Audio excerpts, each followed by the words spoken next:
Whenever we think of great poetry, our minds inevitably turn to the masters like Keats, Browning, or Shelley, and never to music.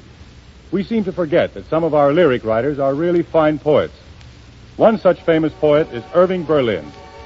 Judy Garland now brings us one of Mr. Berlin's loveliest poems, set to one of his most glorious melodies, How Deep is the Ocean, which Judy sings to mothers everywhere.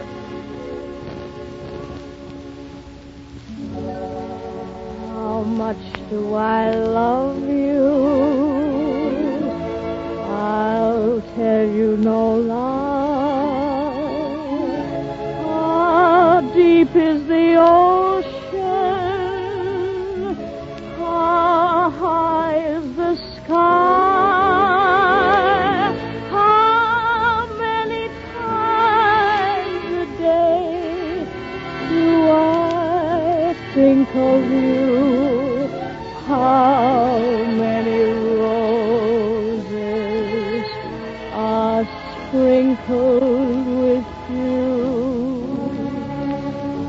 How far would I travel to be where you are? How far is the journey from here to a star? And if I ever lost you, how much would I cry? How deep is the ocean? How high is the sky? If I've been bad, I'm sorry. If I've been naughty, then I'm sad. For I would never, never hurt you. I want so much to make you glad.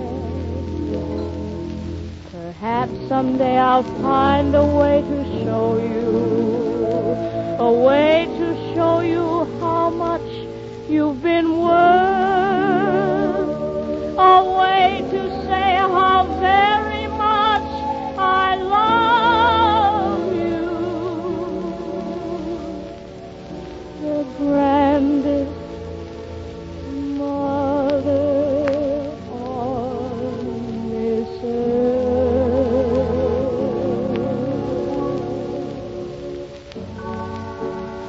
And when I am grown up, I want you to stay. I'll need you beside me to show me the way. Oh, darling, never leave me. Let's not say goodbye.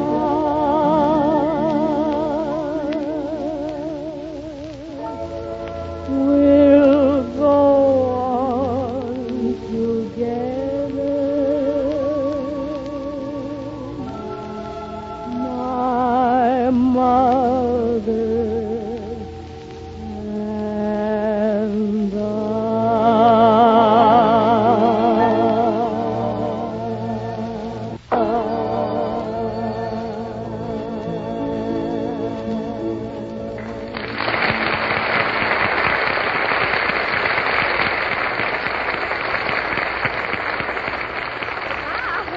Hey, Bob. Why, Una Merkel.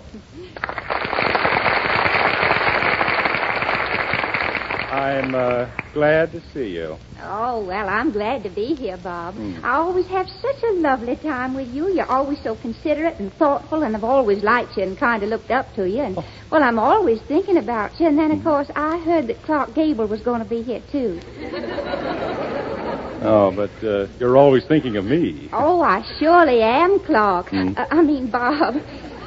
Where is Clark? Now, wait a minute, Una. Have you got another one of those articles up your sleeve? Yes, I have, Bob, and I know you're just going to be crazy about this one because I made it up all by myself from an idea that you gave me. You remember you said you'd like to write an article, What I Think of Una Merkel? Yes. Well, I thought it was a wonderful idea, but I decided I'd rather have Clark Gable write it, so I wrote it. You decided you'd rather have Clark write it? Yes. So you wrote it? Yes. Mm-hmm. I suppose you'll sell it to Collier's Weekly, and it'll be printed in the New Yorker. Oh, no. We're going to have it printed right here in Los Angeles. I love it out here, don't you, Bob? You meet such nice people. Where's Clark? Now, listen, Una. One of the jobs I'm supposed to do on this program is keep the stars from being bothered by interviewers. I'm sorry, but you can't talk to Clark Gable now. Oh, dear. Well, Bob, in that case, I'll just have to let them print the article the way I've written it. Oh, wait a minute. Hey, Clark! Clark! Yeah, what is it, Bob? You better come over here and defend yourself. I'm leaving right now before the sparks begin to fly. What is it? Oh, hello, Una. Hello, Clark, darling. I heard you just now when you were acting in that perfectly lovely sketch, Manhattan Cocktail, and I thought it was great. Manhattan Cocktail? It's melodrama. Oh, well, what if it is? Some people like comedy and some like melodrama. Una, all I'm trying to tell you is it's not Manhattan Cocktail, it's Manhattan melodrama. Oh, well, it doesn't make any difference. I never drink anyway. You know, what I really wanted to talk to you about was this article that I've written. Oh, it's a wonderful idea, and I'd just like to get your approval on it. Yeah, sure. What is it? Well, it's an article called What I Think of Una Merkel by Clark Gable. It sounds interesting, if true. Oh, well, it's interesting. You want to hear it before I send it to the publishers, Clark, darling? Yes, I think I'd better. All right, here goes. Quote, here's the real lowdown on what I think of Una Merkel. Una was born in one of the most aristocratic counties of the Old South. And to coin a phrase, Una was born with a silver spoon in her mouth. And a mint julep in her hand. Oh, no, indeed. It was my father had the mint julep in his hand. You know, he went through a terrible strain before I was born. I imagine he's been through something since, too. He surely has. Do you know what the doctor said when I was born? Well, now, why bring that up? Well, Clark, how did you know? Hey, look, Una, do me a favor and read me the article on what I think about Una Merkel before I write one myself. Surely, Clark. Well, let me see. Oh, yes.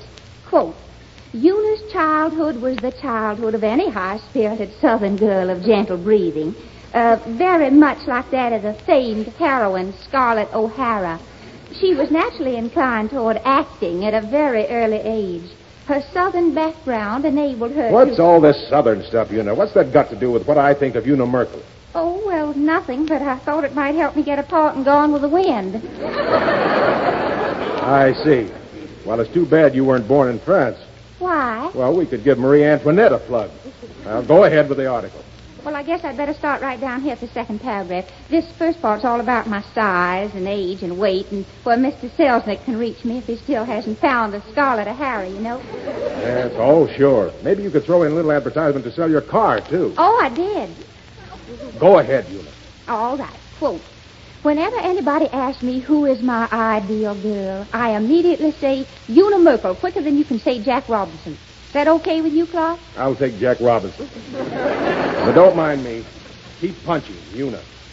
Quote, my friends have heard me say time and again that Una Merkel is without a doubt the most brilliant, charming, and beautiful young creature that ever walked the earth. Hold it, Una, hold it. Isn't that a little immodest? Well, Clark, it would be if I were saying it, but don't forget you're the one who's writing this article. And besides, you know, it's not really what you call drawing the long bow, if you know what I mean. After all, this article should contain facts. That stops me. Read on, Una. Well, all right. Goes on to say, quote, I have tried many times to date Una up for an evening, but she's so popular I simply can't get to first base. Of course, she has a private telephone number, which she only gives to people that she thinks an awful lot of, and that number is... You listening, Clark? I'm listening. Well, Una Merkel's private number is Bryant 97800, and you can call me any time after 8 o'clock. It's an interesting article, isn't it? I don't want any part of it, honey. You mean you don't like it so far? I mean I don't like it. That's not what I think of Una Merkel at all. Oh, well, what do you think of Una Merkel? You want to know? Yes. Shall I tell her? Oh, yes, tell me. What do you think of Una Merkel? Yeah, lean over, Una. I'll have to just... Oh, why, Clark, and give up writing? Positively. You know, and I think you can get a job as a cook in Mother Wilson's tea room. So long, Una.